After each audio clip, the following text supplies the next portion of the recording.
Hello and welcome to the Sports Trifecta presents The Road to May. I'm your host, Sean O'Brien. Thanks for joining us. This is our March recap for the 2018 prep season for the Kentucky Derby and Kentucky Oaks. Thanks for joining us.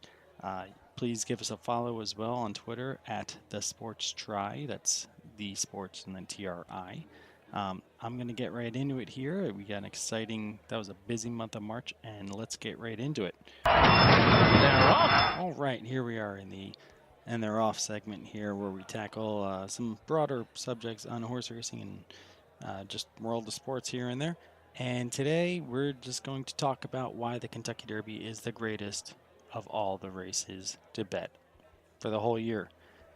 The main reason for that is the words dead money, so if you're unfamiliar to horse racing, the way that all the betting is done is on a parimutuel basis, which that means everybody puts their money in a pool, and the people that selected the winners get that money from the pool, and the track takes out a little bit. But it's not you betting against the track. It's not like a Las Vegas casino. So the good news is you're not facing house odds where you're guaranteed a loss. Like if you're playing roulette and it's 2 zeros, double zero roulette, you know you're going to face a negative 5.26% loss over the long run. No matter what you do, no matter how you try to bet, your expected value is going to be to lose $5.26 for every $100 you bet. In the world of horse racing, that's not true. Those that know more information will most likely, it's like game of poker. Those who know the sport well, can handicap it well, they're often going to come out almost all the time with more money than people just taking wild shots. That's how the sports trifecta kind of started here, actually, because we wanted to see, D'Lo and I, we've been watching horse racing for a long time. We're really into it. And then our buddy, the control here, he just kind of picks by name, or he'll look at a race sheet and just throw out stuff. And we wanted to prove, hey, we can beat the control. Last year we did. We didn't end up with as great as results, but we learned a whole lot. And the control now, we're not sure. I just got confirmation from him over the weekend. He's in for another year. So basically, when it comes to horse racing betting, the dead money is the people like the control that just don't know what's going on. Now, the Kentucky Derby is the most watched race of the year, no matter how prestigious the other races are, the Breeders' Cup and everything. Kentucky Derby, I mean, there's parties that happen, and I've been to plenty of Derby parties in my day where, half the party has no idea about horse racing, but they want to be in on the action because they're at the party. They're excited. That's great, too. Throw a Derby party, by all means. Those are great fun. And, once the Derby comes on, everybody crowds around the TV, and you can't even hear the announcer because everyone's like, what horse is that? Oh, my horse is in first. All these crazy things. But in any case, the Derby has all this dead money. So you're taking all the people that don't know what they're doing and getting it back. And even look back a couple of years ago when Nyquist won, people were disappointed with the payouts. For an exacta, it was only $30 on a $2 bet. Where else can you invest your money and get 15 times the return and be disappointed about it? I mean, that's the Derby for you. And that was the top two favorites. That was Nyquist and Exaggerator finishing 1-2. And it still paid 15 times in the exacta. You can have a time where it's like Giacomo that comes in, and now you have an almost $1,000 exacta. And that exacta is picking two horses, the number one and number two. Out of a 20 horse field, yeah, it's tough. However, if you follow this show, if you follow the other websites out there, your DRFs, Brisnets, Blood Horse, Pollock Report, all of those, you can get a lot of good information, and you can have a pretty good idea on who's going to win the Derby. That's why we do the show here, because those that go out of their way to listen to things like this, you're going to have extra knowledge. You're going to come in and go, oh yeah, I really don't want a closer in this because closers in a 20-horse field probably ain't going to do it. I mean, if Frenzy Fire makes this race, I would never bet Frenzy Fire, even despite that amazing race he did back when he beat Good Magic in the fall. I'm not going to do it. He's a closer. Knowing that information, trifectas often pay easily triple digits almost every year, sometimes up in the $1,000. Do a 50-cent trifecta because if you're going to do a dollar trifecta, if they offer 50-cent trifectas, do it, because then you can avoid paying taxes on your winning. And that's a $2 bet or $1 bet or 50-cent bet. I mean, it's fantastic. And the odds you can get. And if you have that extra information, it's taking dead money. So by all means, bet the Derby. If you're going to bet any horse race this year, if you're only going to bet one, do the Derby. It's the one where you can easily make the most return on your investment there. And yes, if it's the top two that come in, if it is the favorites, don't be disappointed in a 15x payout. I mean, come on. It's ludicrous. Let me get into the recap here because we got a lot of races in March that we got to cover. So, all right. So, the month of March, let's start out with the Derby preps. These are the boys racing here. We had a lot that happened here. We're going to start off with the Fountain of Youth, which is a great race. It had Good Magic, the Breeders' Cup champion, who was number one on all of our top fives going in because, hey, he was the one that won the Breeders' Cup Juvenile, and he was looking great. He came into this race. It was off a little bit of layoff, but there was kind of expecting Good Magic to take this and who was going to finish in second and maybe make some noise. This actually had a really high Briz speed rating of a 104. I mean, that's triple digits. That's good. It was a mile and 16th. They ran it in 144.17 down at Gulfstream. However, Good Magic did not win. It was a horse called Promises Fulfilled. This horse had to lead the entire time and won kind of in cool as a cucumber fashion, if I must say. The only thing that was kind of a knock on this was the overall time, but he won pretty easily, so there was no need to bust it down the stretch. I was pretty impressed with Promises Fulfilled. This is the beginning of the month. This was kind of a shocker. Strike Power was in this race. He came in with a lot of hype because he ran some really good shorter distance races coming into this. He actually had the perfect trip, and he couldn't win. I don't think Kentucky Derby will present any better of a situation that he had in this Fountain of Youth race. So I'm going to pass on Strike Power going forward from this race. You couldn't have asked for a better race, and he didn't win it. He didn't put up didn't win. So I passed on him. For the rest going in, Good Magic. This was the horse everyone's talking about. He was stuck a little bit outside the whole time. He looked a little bit all over the place coming down the stretch too. Is this race that's more of his base speed? That maybe the Breeders' Cup Juvenile was just a perfect situation for him, and this is what we're going to see going forward? Or is this just a clunker? Was the Breeders' Cup Juvenile really kind of what we should expect from him? And this one just didn't go well. It was coming off a layoff. Me personally, I'm on the latter. I think maybe it was just a clunker. To win the Breeders' Cup Juvenile is pretty impressive. Classic Empire did it the year before. He had some bad luck going forward, but I mean, that horse was really good until he just kept getting injured and kept going through all these things, and that was a really good horse. So Good Magic, I expect him to come back and do well. He's coming up in races this next weekend, April 7th. Look out for him. And then also, and this was Storm Power.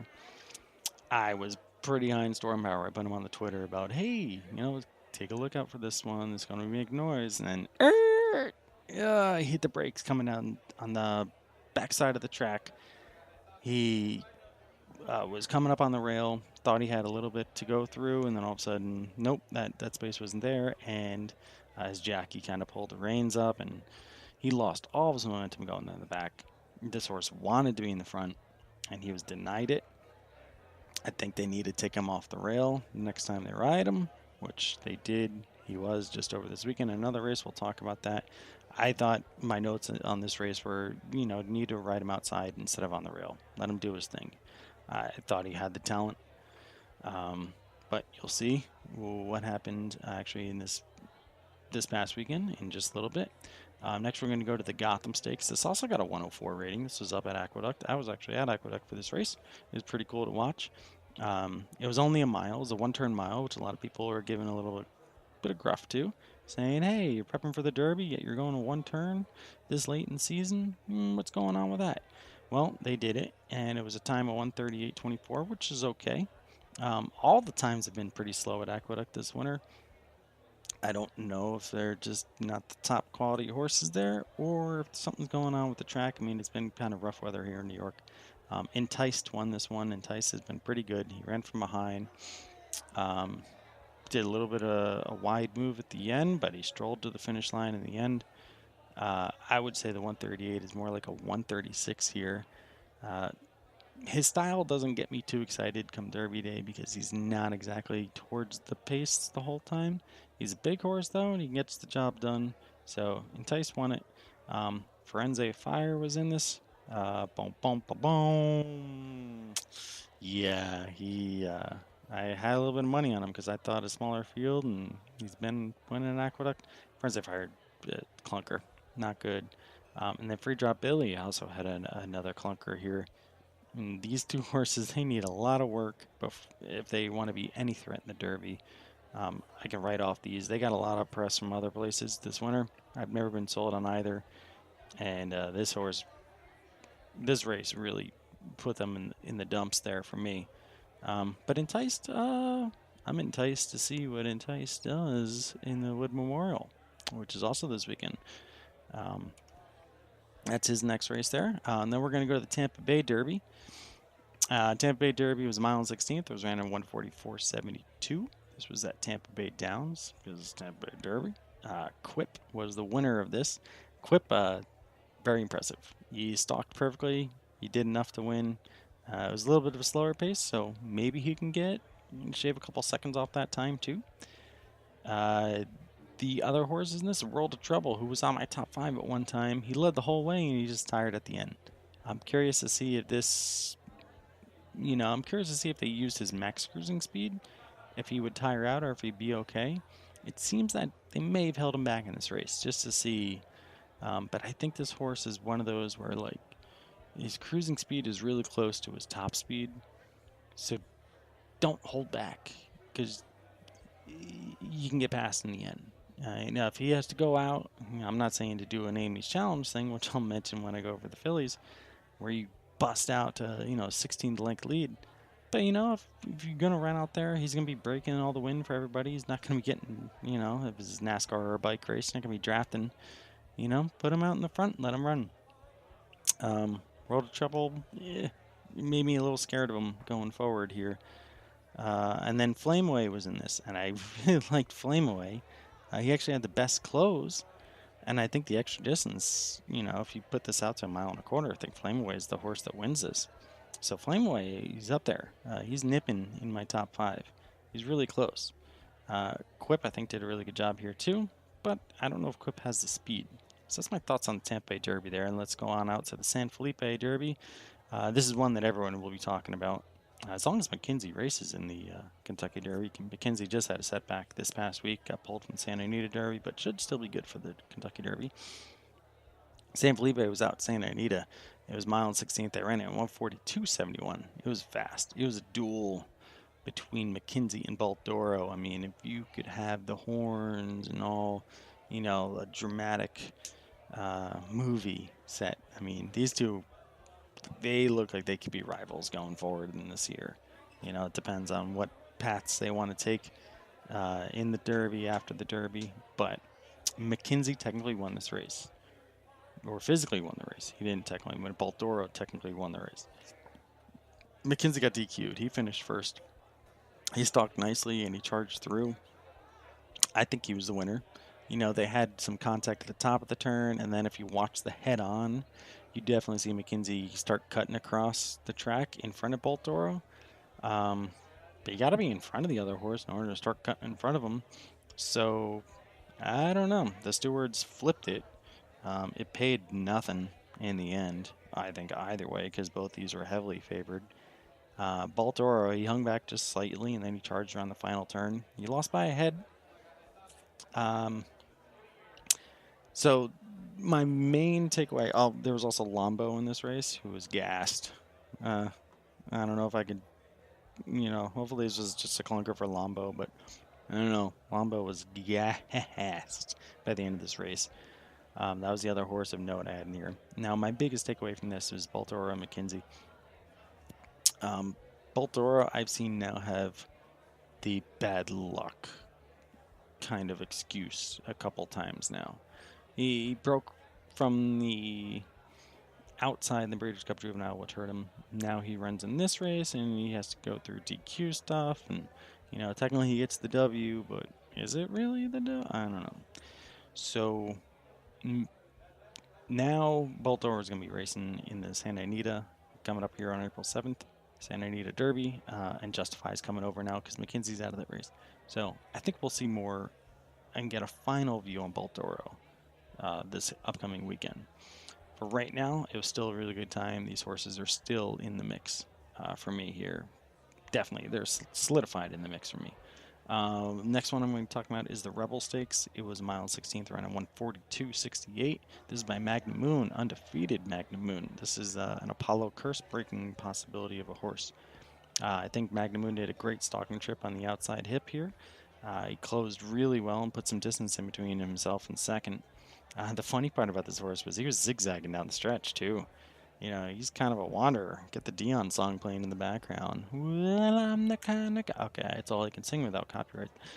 So, yeah, that was Magnum Moon. I thought he did a really good job and put up a really good time. Solomini was in this. Solomini was very favored. Solomini's been talked about going all the way back to the early fall. I think Solomini had a terrible trip on the rail. He still finished second. If he was placed just off the rail, I think, he probably wins if he does that. I don't know. I really had no options. Everything fell the wrong way. He took a lot of gruff here. If you're a Solomini fan, this is kind of good news, actually, because everyone looks at this race and goes, oh, I don't know. He did so bad in the Rebel. I can't possibly bet him in the Derby. No, he's still a Derby caliber horse, and I think you should bet him going forward if you are a fan of him, because this, in my mind, was a terrible trip he had. Watch the replay. He's pinned on that rail, and you tell me when they should have made a move if you're the jockey. There's really not an optimal time, and he still finished second. So that was actually impressive there. And Magnum Moon was very impressive to me as well. The Jeff Ruby Stakes with a punny. What a pun of a name. The Stakes. Yeah. This is mile and eighth, ran at 150. This Blended Citizen one. It was run on an all-weather synthetic track. So, I don't know. Apparently, horses do a little faster there. They run more like closers on that style. They started ripping out those tracks a while ago, so it's one of the few places that still uses a synthetic. I don't really know much about any horse. I mean, they kept saying Animal Kingdom came out of this, so, there's always a shot. Blended Citizen, I think, did an okay job. He's the only horse that really wanted to lead. He's not the only one. He closed. There's only one horse that really wanted to lead, and he became a log jammer. Just fell off the face of the earth coming around down the stretch. And Blended Citizen just picked the inside, went around him, and finished in first there. The top three in this really all ran a pretty good race. The horses handled being a big field very nicely. That was a takeaway from this. It was a pretty large field. The other ones that were in this were Pony Up. He's had some bad races, maybe bad luck in the past. I'm not 100% sure, but he had a really strong close. He's probably not Derby material with the style, though. He was dominated in the Holy Bowl earlier, but I mean that's against Audible, so maybe he sticks with the all-weather or goes to closing tracks like Fairgrounds or stays shortened. I don't know. But he showed good stamina. That's Pony Up. And then Arawak was in this as well. He looked like he can threaten, but then he backed out the last 100 yards. And this wasn't exactly the most blazing time, so Arawak, good luck the rest of the way, but I don't think you're winning the Derby, so I'm going to toss you out. Blended Citizen, all right, probably win the Derby. He can be interesting to watch. I don't know. We'll see that going forward. All right, so the Sunland Derby. This was Runaway Ghost was in this one. This was a mile and an eighth. They ran a 149.20. Runaway Ghost got some looks here. He's 4 to 6 wide on this, and he had a big lead. Almost got caught at the end there by Dream Baby Dream, but Runaway Ghost did a pretty solid time there. Out of this, Seven Trumpets is the other horse that I've talked about in the past, and All Out Blitz, and both of them kind of faltered there. Runaway Ghost also has not exactly the greatest marks on his past performances. So maybe, I don't know. I hope he runs another race. I don't know. Um, I'm not 100% sold on this horse, especially giving away a little bit at the end. Uh, but yeah, Sunland Derby, I'm not going to take too much out of this. The next up is the UAE Derby. This was won over the weekend by Mendelssohn, which was a dominating performance. That horse blew away the field and put up some really impressive times too. And down in Dubai, apparently there's no run up on the time either. So it was an impressive mile and 3/16. So it's the closest one to mile and a quarter what the Derby is. And that horse left the field in the dust. I mean, he won by 16, 18 lengths, something like that. It was very impressive.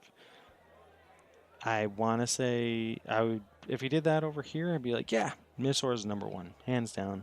I mean, you can't run a race that huge on that kind of scene. Although this is in Dubai, and I don't know what it is, but uh, every horse I've seen run in Dubai usually doesn't do that well when they come over for the Derby. I remember being hook, line, and sinker on Mubdahij a couple of years ago, and he was a clunker, but he looked dominant in the UAE Derby. Thunder Snow didn't even race in last year's one. He just thought it was a rodeo and started bucking right away. And then Thunder Snow wins the World Cup in impressive fashion. But Thunder Snow also ran some other races, and yeah, so he hadn't. I don't know. It's whatever that course is. They were running extremely fast times in every race out there, and I understand it was the Dubai World Cup, and there was a whole bunch of, you know, top level horses out there. So that could explain the fast times. It was kind of like, wow, it was eye opening. I hadn't really watched this horse. Aiden O'Brien's a trainer though, so he should be coming over for the Derby.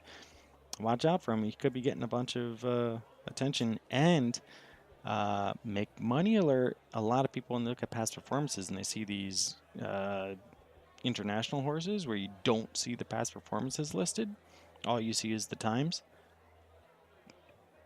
They just write them off. They go, oh, I'm not going to bet this because I'm not 100% sure on this horse. And I'd rather go with the horse that I see the speed figures for and everything. I'll give you this. The speed figure for this horse would be well over 100. I think it's probably like a 105, 108 Brisnet speed. It was really impressive. So Mendelssohn, keep an eye on that horse. Or keep an eye on him. He's going to be in the Derby. That's where you keep an eye on him. Bet him too. You're going to get a good amount for that. And then we also had the Florida Derby, or yeah, Florida Derby. That was also yesterday, and that was one by Audible. Um, Audible was my number one coming into this month, and you know he got pushed back a little bit in this race. He didn't have the lead or have that perfect stalking trip, and then still won very comfortably at the end. Audible was very impressive in this race. He also, there was storm power in this race, in which, yeah, this is, I was mentioning storm power before, and man, what a disappointment. Storm power came in, and strike power, storm runner and strike power. Wow, I'm screwing up their names, but they finished right next to each other, way at the back of the pack. So I'm writing off both these. Catholic Boy was in this race too. Catholic Boy, I wasn't very high on Catholic Boy. I was tempted on him. He may still run in the Derby. He's kind of a late closer though, and couldn't catch Audible. Mississippi is in this. Mississippi is just a consistently fast horse. He's not elite. He's just consistently fast. He's always gonna be in the mix. Always put him in your exotics. Never put him in the front. It's a really good horse though. And Hofburg. This is the first time I've seen Hofburg race. Respectable second place. Lost by 3 lengths to Audible. Respectable though. And Audible it was a 149.48 final time in this race. If he has his optimal trip, I think he's a sub 148 kind of horse, which that's Derby times right there. You know, he's run the fastest one mile and 16th already here too. So I I'm high and audible. That's all for the boys. And let's get on over to the fillies. All right, now we're on to the Kentucky Oaks prep season here. It got started off with the UAE Derby, in which Rhea won. Is around 159 time there for mile and 3/16. Good race. She won by a few lengths. Again, this is out in Dubai. Normally horses don't ship that well coming over for the first weekend in May for the races there. So you take it as you want, but that was the horse that took it, and I think it was a little slow, and she won easily. But it's mile and 3/16 at 159. That's kind of the timing you want for an elite mile and a quarter. So add a whole another 16th of a mile, and then that time looks impressive. So that was Rhea and the UAE Oaks. Next up was the Busher. This was down at Aqueduct for a mile. It was done in 139.15.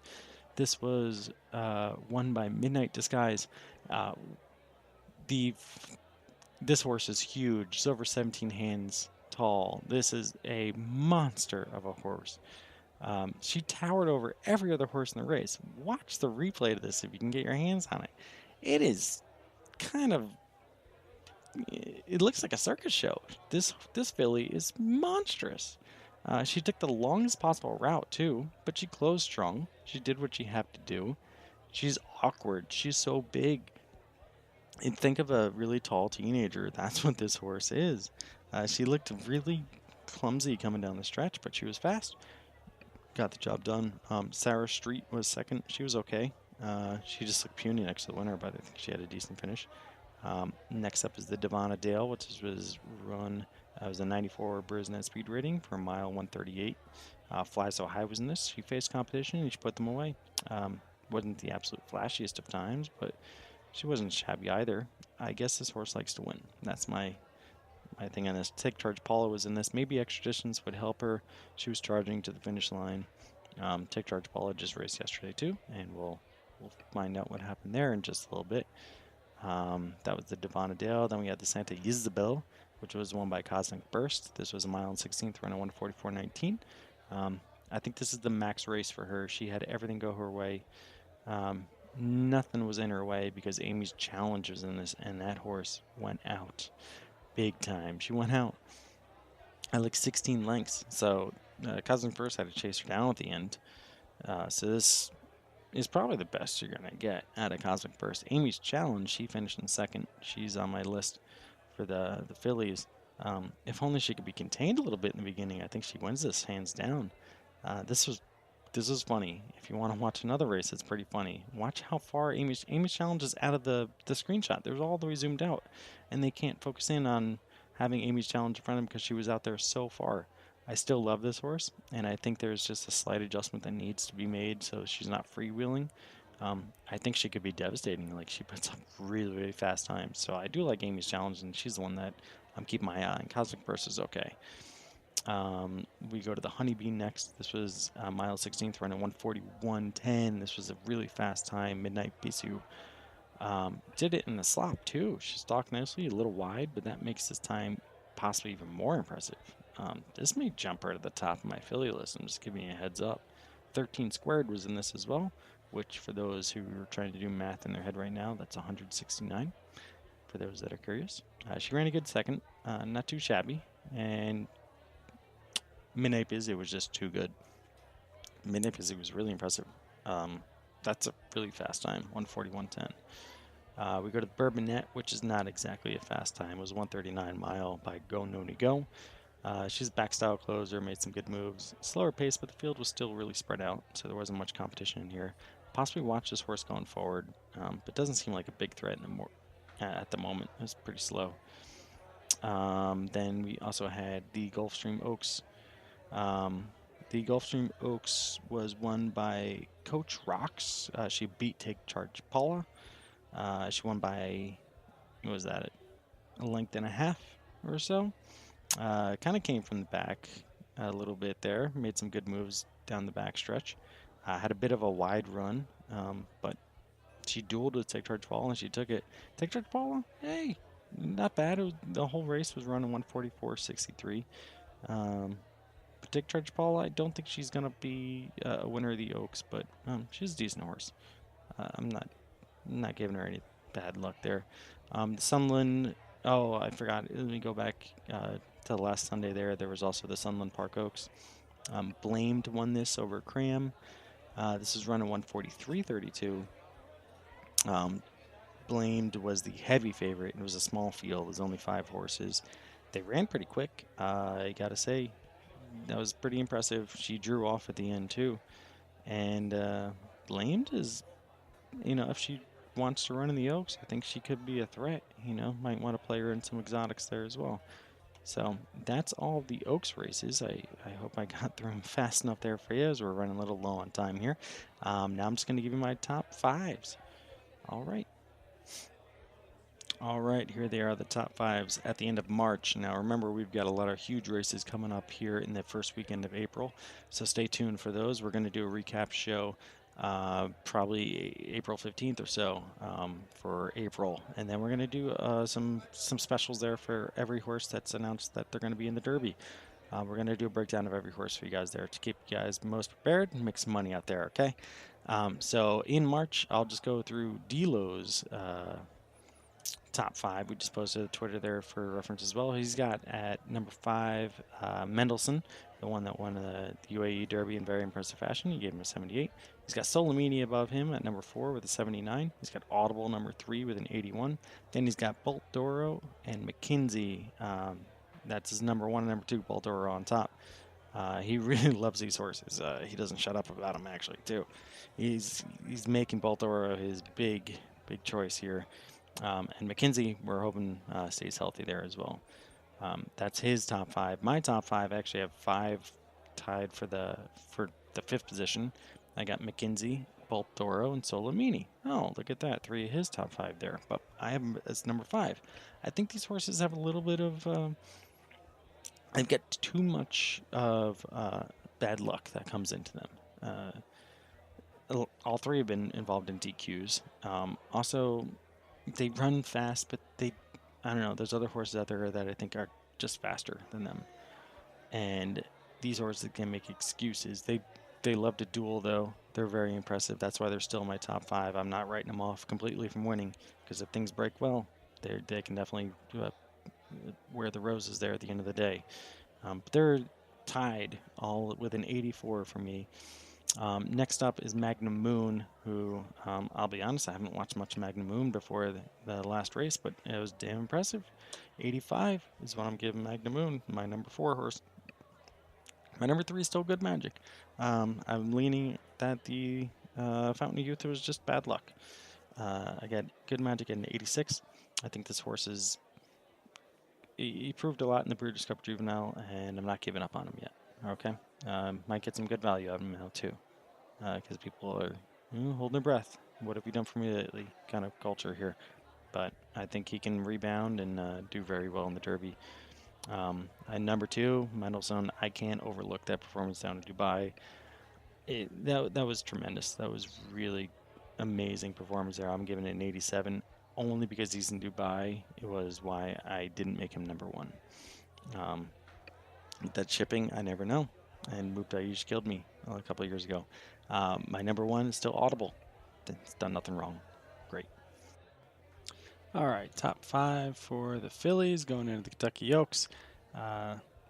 Let's go start at the top on this one. Monomoy Girl is definitely my number 1. Again, if you'd listened to previous versions of this, I got nothing against this horse that I can come up with to make me think that she's going to lose or anything. Number 2, really close though, is Midnight Bizu. That horse put up the fastest time. I am a fan of actual things measured in the distance of time. I understand that tracks have a little bit of differences going on with them, but 141 per mile and 16th, that's pretty smoking hot there. So Midnight Busy was right up there, number 2. I had to take away Road to Victory. I don't think this horse is going to be racing, apparently. So Road to Victory, I don't know. Maybe she pops up this weekend or something. But I haven't seen anything from this horse, so I had to take Road to Victory off. She's the only one to beat Road. She was the only one to beat Monomoy Girl, but I guess I got to take her off. Caledonia Road is coming back. We'll be racing this weekend. Caledonia Road is my number 3. That was the winner of the Breeders' Cup Juvenile Fillies. Strong horse there. I'm interested in seeing when she comes back. She may not be at her top form coming off this weekend, but you know, come May, hopefully she'll be back in full shape there, and she's going to be a threat.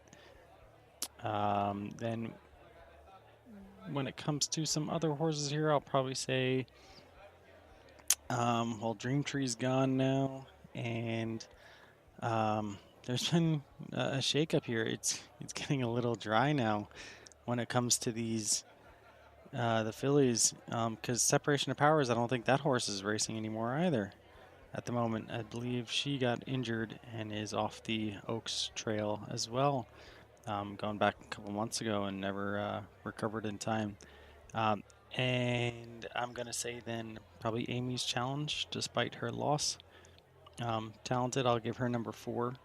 And then I'll probably throw Midnight Disguise at number 5. Midnight Disguise I don't think is the greatest, but a horse that big, probably going to be a force to be reckoned with. We'll see. Midnight Disguise, I believe, is running again. So that is my top. Or you can throw in Paved. You can also throw in a couple of the other recent winners as well here. I hadn't looked at this completely